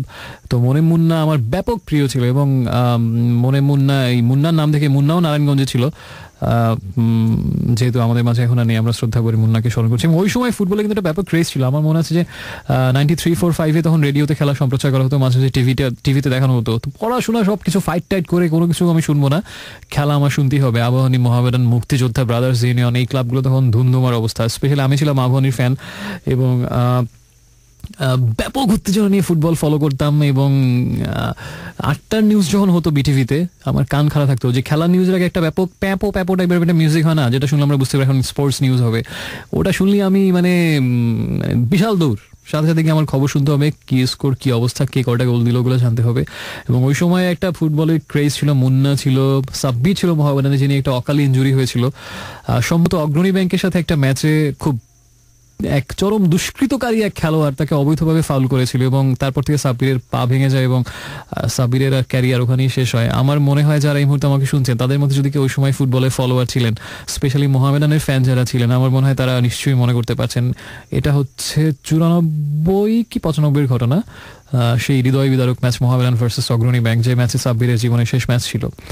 আরও অসাধারণ অনেক প্লেয়ার ছিলেন। মিস মাস্টার নকিব ছিলেন, নকিবকে বলা হতো মিস মাস্টার, মানে নকিব নাকি প্রচুর মিস করতেন। আলফাজ, আসলাম, শেখ মোহাম্মদ আসলাম, অসাধারণ সব খেলোয়াড় ছিলেন। গোলকিপার ছিলেন পনির ছিল মোহামেডান কিপার, এবং মহসিন নামের একজন কিপার ছিল আবাহনীতে। পরবর্তীতে তো আমিনুল, বিপ্লব, এরকম অনেক ভালো ভালো কিপার ছিল। মুন্না তো খুব ভালো ডিফেন্ডার ছিল, আরেক মুন্না ছিল মতিউর মুন্না, জুয়েল রানা, মাসুদ রানা, তারপরে যেরকম আরমান খুব ভালো প্লেয়ার ছিল, প্লে মেকার ছিল। এরকম অনেক অনেক ভালো প্লেয়ার ওই সময়টাতে ছিল। সো আমি জানি না তা এখন কোথায়। পরবর্তীতে আরো অনেক ভালো প্লেয়ার ছিল। এই সময় বাংলাদেশ দলে আমার একজনের খেলা খুব ভালো লাগে, দুজনের খেলা খুব ভালো লাগে ছিল, যিনি সেই অধিনায়ক সাহেবের খেলা আমার বেশ ভালো লাগে, মামুনুল। এবং ওই প্লেয়ারটার নাম যেন কি, মাথায় মানে ন্যাড়া মাথা, ওই যে ডেনমার্ক থেকে এসছে, জামাল সামথিং, জামাল মেবি।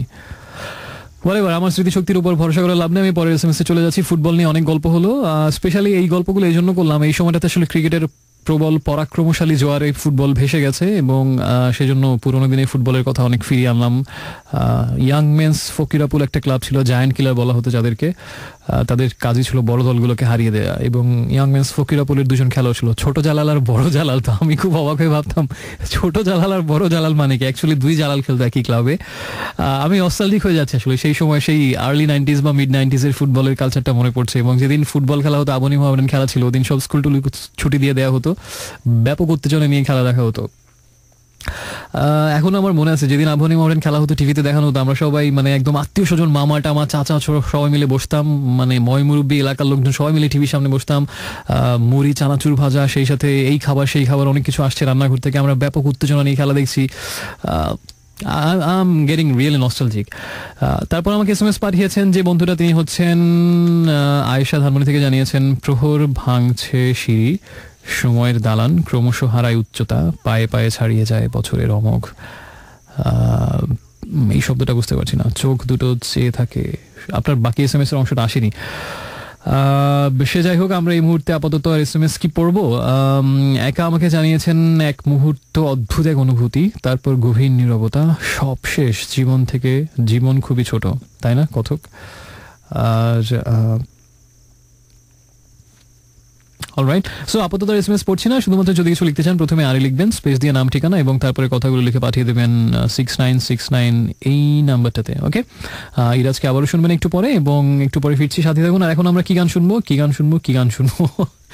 এখন আমরা শুনবো একটা রিকোয়েস্টের নাম্বার, নিয়াজ সম্ভবত এটা রিকোয়েস্ট পাঠিয়েছিল, I am here without you baby. একটু পরে ফিরছি।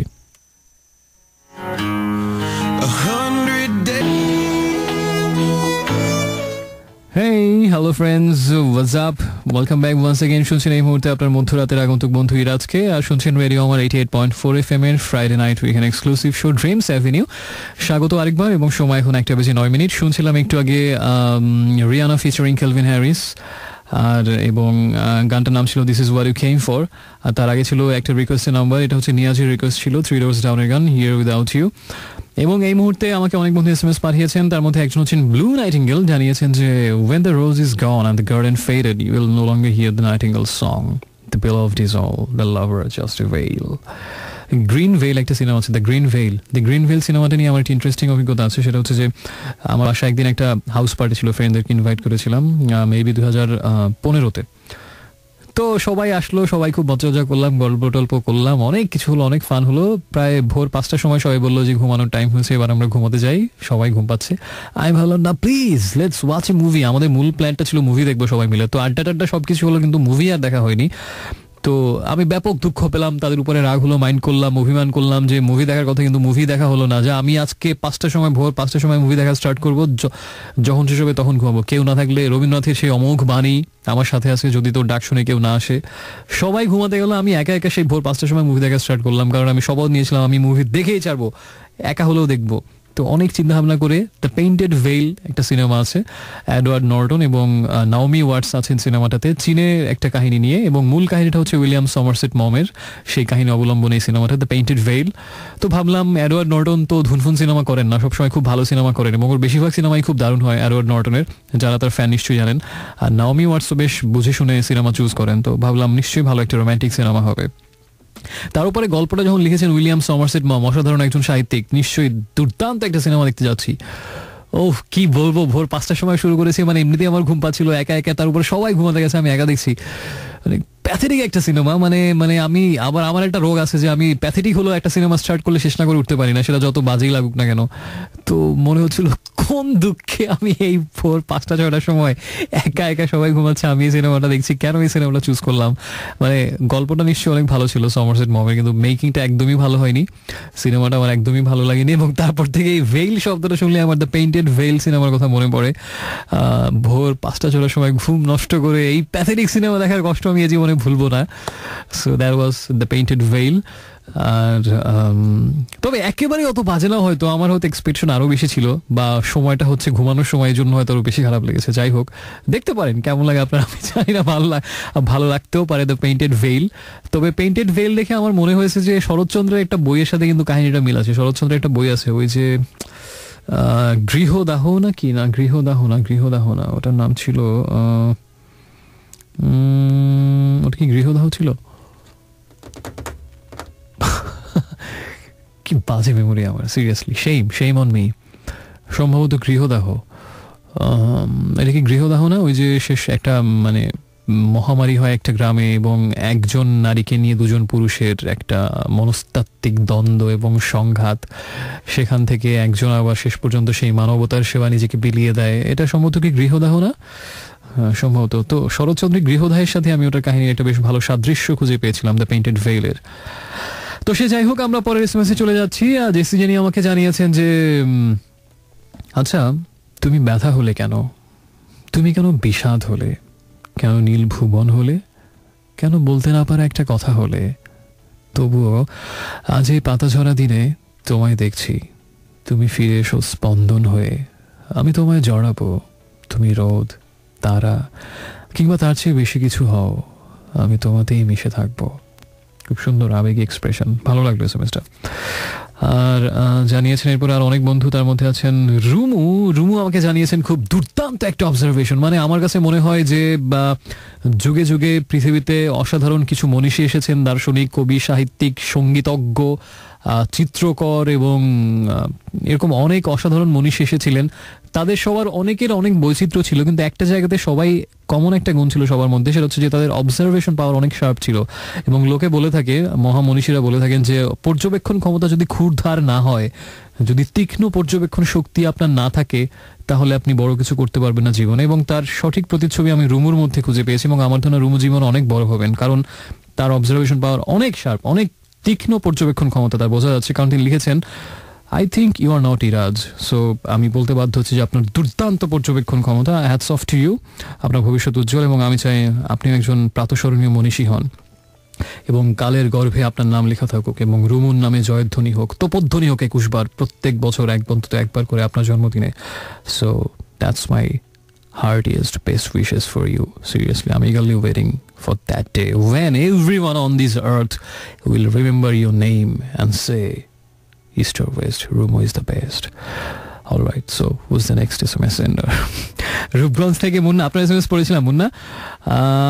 ত্রিনা আরেকবার আমাকে SMS পাঠিয়েছেন, এবং ত্রিনা নামটা শুনলেই আমার একটা অন্য অনেক কিছু মনে পড়ে যায়। So that's why I don't want to hear your name again, okay? আর আমাকে জানিয়েছেন এরপরে হচ্ছে ড্রিম গার্ল, আমাকে লিখেছেন গল্পটাই চেঞ্জ করে দিয়েছি, কিন্তু আপনি চেঞ্জ বানান লিখেছেন সিএনজি দিয়ে। আমি ভাবছিলাম সিএনজি করে এত রাতে কোথায় যাচ্ছেন।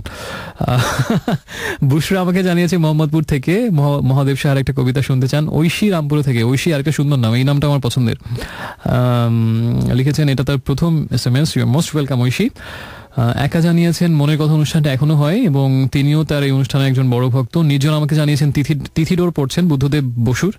আমার সকাল দুপুর আটকে গেছে বইয়ের পাতায়, পৃথিবীতে এতদিন কাটিয়ে অবাক হয়ে ভাবি, আমার মনের আদ্যপান্ত লেখক কেমন করে টের পেলেন। তিথিডোর অনেক দারুণ একটা বই, তাই না? কাব্যধর্মী একটা ফ্লেভার আছে বইয়ের মধ্যে। বুদ্ধদেব বসু আরেকটা বই পড়তে পারেন, রাতভর বৃষ্টি। আর আপাতত SMS পড়ছি না। SMS করার নিয়মটা মনে করিয়ে দিই, যদি কোনো গান শুনতে চান, নিজে কোনো কথা শেয়ার করতে চান, প্রথমে লিখবেন রেডিও আমার শর্টেস্ট ভার্সন স্পেস দিয়ে। শর্টেস্ট ভার্সনটা হচ্ছে RA, স্পেস দিয়ে আপনার নাম, ঠিকানা, তারপরে আপনার কথাগুলো, এবং লিখে পাঠাবেন যে নাম্বারে, সেটা হচ্ছে 6969। আমরা এই মুহূর্তে একটা কবিতা শুনে ফেলি। এই কবিতাটা হচ্ছে মহাদেব সাহারি। আরেকটা কবিতা, এটার নাম হচ্ছে বেঁচে আছি স্বপ্ন মানুষ। এটা পরে আমরা একটা ব্ল্যাকের গানে চলে যাব, কারণ একটু আগে আমরা অনেক গান শুনলাম, এবার আমরা একটু রকিং ভার্সন শুনবো, ওকে? আমি হয়তো কোনোদিন কারো বুকে জাগাতে পারিনি ভালোবাসা, ঢালতে পারিনি কোনো বন্ধুত্বের শিকড়ে একটু জল, ফোটাতে পারিনি কারো একটিও আবেগের ফুল। আমি তাই অন্যের বন্ধুকে চিরদিন বন্ধু বলেছি। আমার হয়তো কোনো প্রেমিকা ছিল না, বন্ধু ছিল না, ঘরবাড়ি, বংশ পরিচয় কিচ্ছু ছিল না। আমি ভাসমান শ্যাওলা ছিলাম, শুধু স্বপ্ন ছিলাম। কারো প্রেমিকাকে গোপনে বুকের মধ্যে এভাবে প্রেমিকা ভেবে, কারো সুখকে এভাবে বুকের মধ্যে নিজের অনন্ত সুখ ভেবে, আমি আজও বেঁচে আছি স্বপ্ন মানুষ। তোমাদের সকলের উষ্ণ ভালোবাসা, তোমাদের সকল প্রেম আমি সারি সারি চারাগাছের মতন আমার বুকে রোপণ করেছি। একাকী সেই প্রেমের শিকড়ে আমি ঢেলেছি অজস্র জলধারা। সকলের বুকের মধ্যেই এক একজন নারী আছে, প্রেম আছে, নিসর্গ সৌন্দর্য আছে, অশ্রুবিন্দু আছে। আমি সেই অশ্রু, প্রেম, নারী ও স্বপ্নের জন্যে দীর্ঘ রাত্রি একা জেগেছি। সকলের বুকের মধ্যে যেসব শহরতলি আছে, সমুদ্র বন্দর আছে, সাঁকো সুড়ঙ্গ আছে, ঘরবাড়ি আছে, এক একটি প্রেমিকা আছে, প্রিয় বন্ধু আছে, ভালোবাসার প্রিয় সুখ আছে, ভালোবাসার প্রিয় মুখ আছে। সকলের বুকের মধ্যে স্বপ্নের সমুদ্র পোত আছে, অপার্থিব ডালপালা আছে। আমি সেই প্রেম, সেই ভালোবাসা, সেই স্বপ্ন, সেই রূপকথার জীবন্ত মানুষ হয়ে আছি। আমি সেই স্বপ্ন কথা হয়ে আছি, তোমাদের প্রেম হয়ে আছি, তোমাদের স্বপ্নের মধ্যে ভালোবাসা হয়ে আছি। আমি হয়ে আছি সেই রূপকথার স্বপ্ন মানুষ।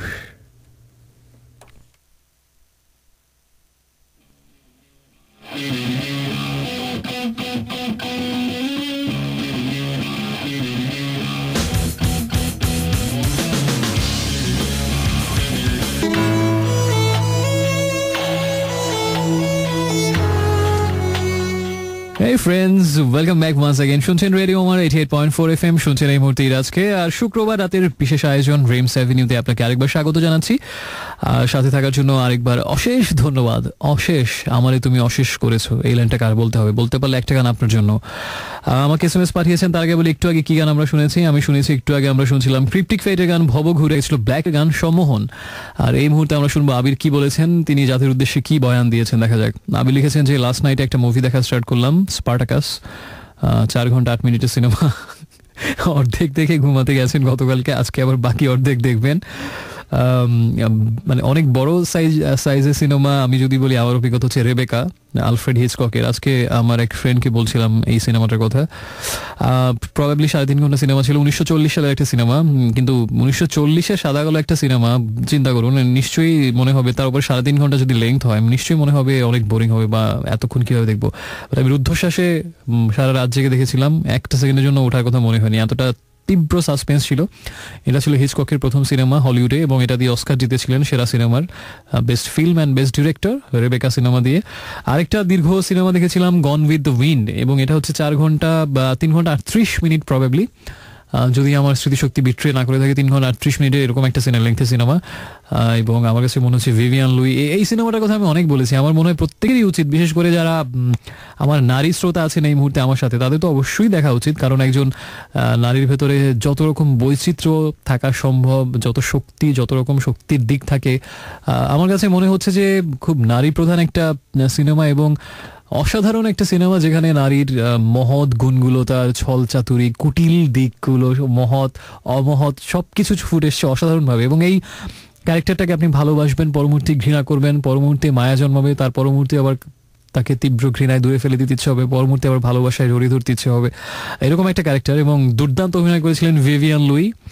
অসাধারণ cinema gone with the wind. এটা ছিল অনেক দীর্ঘ আরেকটা সিনেমা, কিন্তু একটা মুহূর্তের জন্য মনে হয়নি এটা বোরিং মনে হচ্ছে। আমার কাছে মনে হয় এখানেই হচ্ছে পরিচালকের শক্তিমত্তা। তিনি যদি কুতুব হন, অনেক বড় সিনেমা আপনি দেখবেন টান টান উত্তেজনায় ঠাসা, আবার তিনি যদি অকুতুব হন, অনেক ছোট সিনেমাও ভালো নাও লাগতে পারে, তাই না? লেংথটাই বড় কথা নহে। সে যাই হোক, আমাকে পরে লিখেছেন যে বন্ধু তিনি হচ্ছেন কে তার নাম সুবাহ মগবাজার থেকে এসএমএস পাঠিয়েছেন আমাকে। তোমরা ভুলে গেছো মল্লিকাদির নাম। ফরিদা পারভিনের এই গানটা শুনতে চান তিনি। Shamima from Uttara, thank you আপু। উর্মি জানিয়েছেন আমি একটু আগে একজনের এসএমএস পড়ে বলেছিলাম যে আপনার অবজারভেশন পাওয়ার অনেক শার্প। দুষ্টামি করে বলেছিলাম, কিন্তু শামিমার অবজারভেশন পাওয়ার আসলে সরি উর্মির অবজারভেশন পাওয়ার আসলে অনেক শার্প। আমি অনেক এসএমএসটা পড়ছি না, তবে আপনার অবজারভেশন পারফেক্টলি অলরাইট এবং আপনার ধারণা সত্যি। আপনি অনেক শাইন করবেন জীবনে, বোঝাই যায়। সিরিয়াসলি আমি ইমপ্রেসড আপনার অবজারভেশন পাওয়ার দেখে। কি করে বুঝলেন আপনি? সে যাই হোক, আমাকে লিখেছেন আতুল হবে বোধহয় আপনার নামটা। অতুল প্রসাদ সেনের নিশ্চয়ই গান আপনি পছন্দ করেন। কলতাপাড়া সোনারগাঁ থেকে এসএমএস পাঠিয়েছেন, কিন্তু আপনি বোধহয় বাংলায় লিখেছিলেন প্রবাবলি, এই জন্য এসএমএসটা ভেঙে চুরে চৌচির হয়ে ছড়িয়ে ছিটিয়ে একাকার হয়ে গেছে, আমি আর খুঁজে পাচ্ছি না, তাই না? ইমু সাভার থেকে জানিয়েছেন অনেকদিন পর ইমু, ওয়েলকাম ব্যাক। আমাকে আর অনেক বন্ধু এসএমএস পাঠিয়েছেন। আপাতত আমরা এসএমএস না পড়ে এসএমএস করার নিয়মটা একটু না হয় মনে করিয়ে দিই। যদি কোনো গান শুনতে চান, নিজের কোনো কথা শেয়ার করতে চান, কিছু ডেডিকেট করতে চান, প্রথমে লিখবেন রেডিও আমাদের সংক্ষিপ্ত রূপ RA স্পেস দিয়ে আপনার নাম ঠিকানা এবং তারপরে কথাগুলো লিখে পাঠাবেন 6969 এই নাম্বারটাতে। এখন একটা কবিতা পড়ি আমরা, কবিতা পড়ে না হয় আমরা পরের গানে চলে যাই। হ্যাঁ, গলা শুকিয়ে তো কাঠ, কে এনে দেবে এক তৃষ্ণার এক ফোঁটা জল আমাকে এই মুহূর্তে? আছেন কোনো বান্ধব আমার আশপাশে? সে যাই হোক, যে কবিতাটা আমি এখন পড়তে যাচ্ছি এই শুকনো কাষ্ঠবৎ কঠিন গলা নিয়ে, সেই কবিতাটার নাম হচ্ছে তুমিও কবিতা। মহাদেব সাহার একটা কবিতা, তুমিও কবিতা। তোমার সাথে প্রতিটি কথাই কবিতা, প্রতিটি মুহূর্তই উৎসব। তুমি যখন চলে যাও, সঙ্গে সঙ্গে পৃথিবীর সব আলো নিভে যায়, বইমেলা জনশূন্য হয়ে পড়ে, কবিতা লেখা ভুলে যায়। তোমার সান্নিধ্যের প্রতিটি মুহূর্ত রবীন্দ্রসঙ্গীতের মতো মনোরম, একটি তুচ্ছ বাক্যালাপ, অন্তহীন নদীর কল্লোল। তোমার একটুখানি হাসির অর্থ 1 কোটি বছর জ্যোৎস্না রাত। তুমি যখন চলে যাও, পৃথিবীতে আবার হিমযুগ নেমে আসে। তোমার সাথে প্রতিটি কথাই কবিতা, প্রতিটি গোপন কটাক্ষই অনিঃশেষ বসন্তকাল। তোমার প্রতিটি সম্বোধন ঝর্ণার এক একটি কলধ্বনি, তোমার প্রতিটি আহ্বান এক একটি অনন্ত ভোরবেলা। তাই তুমি যখন চলে যাও, মুহূর্তে সব নদীপথ বন্ধ হয়ে যায়। পদ্মার রূপালী ইলিশ তার সৌন্দর্য হারিয়ে ফেলে, পুষ্পোদ্যান খা খা মরুভূমি হয়ে ওঠে। যতক্ষণ তুমি থাকো আমার নিকটে, থাকে সপ্তর্ষি মণ্ডল, মাথার উপরে থাকে তারা ভরা রাতের আকাশ। তুমি যতক্ষণ থাকো আমার এই হাতে দেখি ইন্দ্রজাল, আঙুলে বেড়ায় নেচে চঞ্চল হরিণ। তুমি এলে খুব কাছে আসে সুদূর নীলিমা। তোমার সান্নিধ্যের প্রতিটি মুহূর্ত সঙ্গীতের অপূর্ব মূর্ছনা, যেন কারো অবিরল গাঢ় অশ্রুপাত। তোমার সাথে প্রতিটি বাক্য এক একটি কবিতা, প্রতিটি শব্দ শুভ্র শিশির।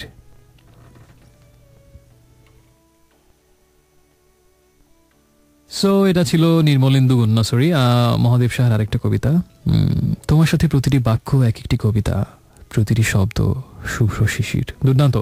আমরা এখন নিলয় দাসের গান শুনবো। নিলয় দাসের আমি অনেকবার বলেছি, নিশ্চয়ই যারা রেগুলার শোনেন বুঝে গেছেন যে আমি তার অসম্ভব একজন বড় ভক্ত। নিলয় দাসের আমরা একটা গান শুনছি, সেই যে চলে গেলে আর হায় এলে না ফিরে। আশা করবো এই গান শেষ হওয়ার আগেই ফিরে আসবে। অল দ্য বেস্ট, সাথে থাকুন, একটু পরে ফিরছি।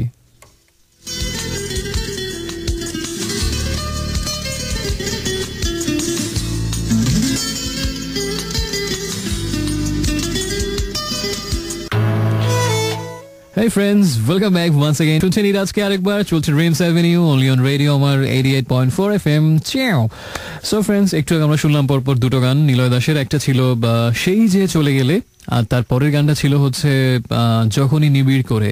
প্রথম গানটার সাথে আমার খুব সুইট একটা মেমোরি জড়িয়ে আছে, সেটা হচ্ছে 2015 ডিসেম্বরে এই গানটা আমি প্রথম শুনি। তখন আমি কক্সবাজারে ছিলাম একদিন গভীর রাতে, তখন রাত 1:30-2টার মতো বাজে। হোটেলের বারান্দায় বসে সামনে সমুদ্র দেখা যাচ্ছে, সমুদ্রে গর্জন, শীতকাল, অন্যরকম একটা ফিল। আমার বন্ধুরা সবাই ঘুমাচ্ছে, বেঘরে বেঘরে ঘুমানো বলতে যাবো সেই ইতিমধ্যে সেই বেঘরে ঘুমাচ্ছে। আমি একা বারান্দায় বসে বসে এবং ওই গানটা তখন ইউটিউবে ফার্স্ট শুনছিলাম। এবং ওই রাতে আমি দুটো গান পরপর অনেকবার একটু পরপর শুনতে শুনতে অনেক রাত পার করে দিয়েছিলাম সেই বারান্দায় বসে সমুদ্রের গর্জন শুনতে শুনতে। একটা ছিল হচ্ছে এই গানটা সেই যে চলে গেলে, আরেকটা তিনটা গান। একটা ছিল সেই যে চলে গেলে নিলয় দাসের এই গানটা, আরেকটা ছিল ওই জেমস বন্ডের ওই গানটা স্পেক্টার মুভি থেকে, স্যাম স্মিথের গাওয়া রাইডিংস অন দ্য ওয়াল। আরেকটা গান ছিল হচ্ছে কিশোর কুমারের গানটার নাম ছিল যেন কি, I really hate my memory. Okay, ওই গানটা এই তিনটা গান আমি ওই রাতে অনেকবার শুনেছিলাম, মানে একটু পর পর ঘুরে ফিরে আবার ওই গানটাই শুনছিলাম। কিশোর কুমারের গানটার নাম যেন কি, মনে পড়লে আমি জানিয়ে দেবো। এই তিনটা গান শুনছিলাম, আর মনে পড়তে হবে এমন না, কি আছে, স্মৃতিশক্তি খারাপ তো খারাপ, কিছু করার নেই এটা নিয়ে, তাই না? মেনে নিতে হবে, জীবন চলবে, নাইট ইজ স্টিল ইয়াং। সে যাই হোক, আমরা কিছু এসএমএস পড়ি। আমাকে লিখেছেন যে বন্ধু, তিনি হচ্ছেন মুর্তুজা আমাকে মোহাম্মদপুর থেকে জানিয়েছেন। মুর্তুজা নামটা শুনে ওনার আমার একটা শাকিরার গানের কথা মনে পড়ছে, লা তুরতুরা, মানে যেটা স্প্যানিশ হচ্ছে লা তুরতুরা, যেটা ইংলিশ হচ্ছে দ্য টর্চার। সো লা তুরতুরার কথা মনে পড়ছে মুর্তুজা শুনে।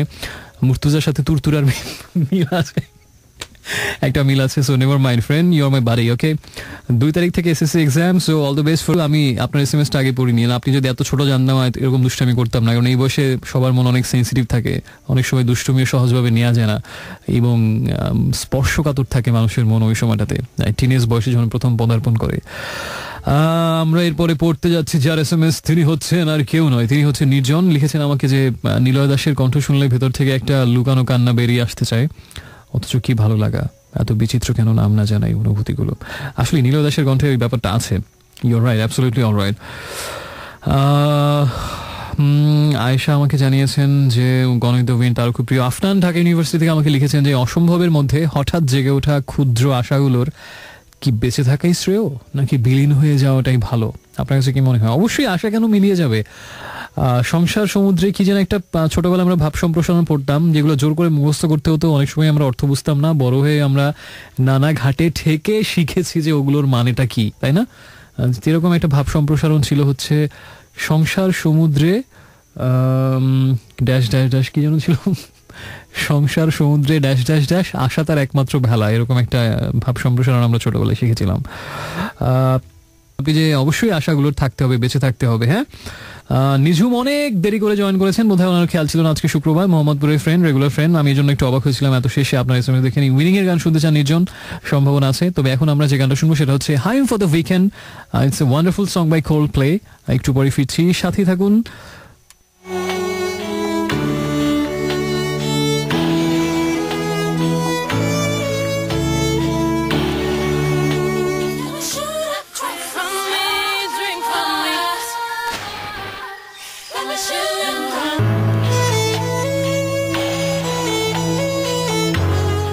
So friends, welcome back for the last time tonight. শুনছিলাম নীল বেদনা, এলআরবির একটা গান, 1995 সালে রিলিজ হয়েছিল এই গানটা। ক্যাপসুল 500 মিলিগ্রাম মিক্সড অ্যালবামে ছিল এবং ওই সময় একটা আলোচিত গান। ওই সময়টাতে একেবারেই স্রোতধারার বিপরীতে গিয়ে একটা অল্টারনেটিভ রক নাম্বার এলআরবি করেছিল, একটা এক্সপেরিমেন্টাল নাম্বার হিসেবে। এবং obviously it's one of the best numbers composed by them. এবং আয়ুব বাচ্চু নিজেরও অনেক প্রিয় এই নাম্বারটা। কনসার্ট হলে এই গানটা থাকেই, যারা রেগুলার এলআরবি কনসার্ট দেখেন নিশ্চয়ই জানেন। সো আশা করছি আপনাদের ভালো লেগেছে আজকের এপিসোড। হাইম ফর দ্য উইকেন্ড ছিল কোল্ডপ্লের গান একটু আগে, এবং সবকিছু মিলিয়ে কবিতা ছিল মহাদেব সাহার, রুদ্রর একটা বলতো। সবকিছু মিলে আশা করি যে আপনাকে কিছুটা হলেও এন্টারটেইনমেন্ট দিতে আমি পেরেছি। না পেরে থাকলেও ক্ষতি নেই, চেষ্টার কোনো ত্রুটি নেই, আমি করিনি আর কি। আর ব্যারন পিয়ারে দ্য কুবার্তা, অলিম্পিকের জনক, এবং এই নামটা ছোটবেলায় সাধারণ জ্ঞান বা কুইজ প্রতিযোগিতায় নাম দেওয়ার জন্য মুখস্থ করেছিলাম, এখনো মনে আছে। এই উদ্ভট নামটা মনে আছে, কিন্তু কিশোর কুমারের কি গানটা আমি মাত্র 1.5 বছর আগে শুনেছিলাম, বা 1 বছর 2 মাস আগে, সেটা আমার মনে নেই। স্মৃতি বড়ই বিচিত্র জিনিস, কোনটা সে যে মনে রাখে আর কোনটা ফেলে দেয় আমরা কেউ জানি না। সে যাই হোক, আমরা ব্যারন পিয়ারে কুবার্তার কথা বলছিলাম। উনি বলেছিলেন যে জয় পরাজয় নাই, প্রতিযোগিতায় অংশগ্রহণই বড় কথা।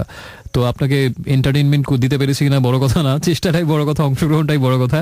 সো আমরা অংশগ্রহণ করেছি, এবং যাবার বেলায় যে গানগুলো আমি প্লে করে যাবো, একটা গান প্লে করে যাবো। রিকোয়েস্টের নাম্বার উইনিং এর গান শুনতে চেয়েছিলেন একজন বন্ধু, তার জন্য উইনিং এর গান থাকছে। তবে তার আগে আরেকটা কবিতা। হ্যাঁ, মহাদেব সাহের কবিতা, এটার নাম হচ্ছে দেখতে চাই। আর শুভরাত্রি বলে নিচ্ছি তার আগে, এবং ভালো থাকবেন। আগামী সপ্তাহে ইনশাল্লাহ আবার কথা হবে। হ্যাঁ, অলরাইট। আমাকে দেখাও তুমি দূরের আকাশ, ওই দূরের পৃথিবী। আমি তো দেখতে চাই কাছের জীবন। তুমি আমাকে দেখাতে চাও দূর নীহারিকা, সমুদ্র সৈকত, বিস্তৃত দিগন্ত রেখা, দূরের পাহাড়। তুমি চাও আরো দূরে, দূর দেশে। আমাকে দেখাতে কোনো রম্যদ্বীপ, স্নিগ্ধ জলাশয়। আমি চাই কেবল দেখতে এই চেনা সরোবর, কাছের নদীটি। আমাকে দেখাতে চাও বিশাল জগৎ, নিয়ে যেতে চাও অনন্তের কাছে। আমার দৃষ্টি খুবই সীমাবদ্ধ, অত দূরে যায় না আমার চোখ। কেবল দেখতে চাই জীবনের কাছাকাছি যেসব অঞ্চল। দূরের নক্ষত্র থাক, তুমি এই নিকটের মানচিত্র আমাকে দেখাও। দেখাও নদীর কূল, চালের কুমড়ো লতা, বাড়ির উঠোন। দূরের রহস্য নয়, কেবল বুঝতে চাই তোমার হৃদয়।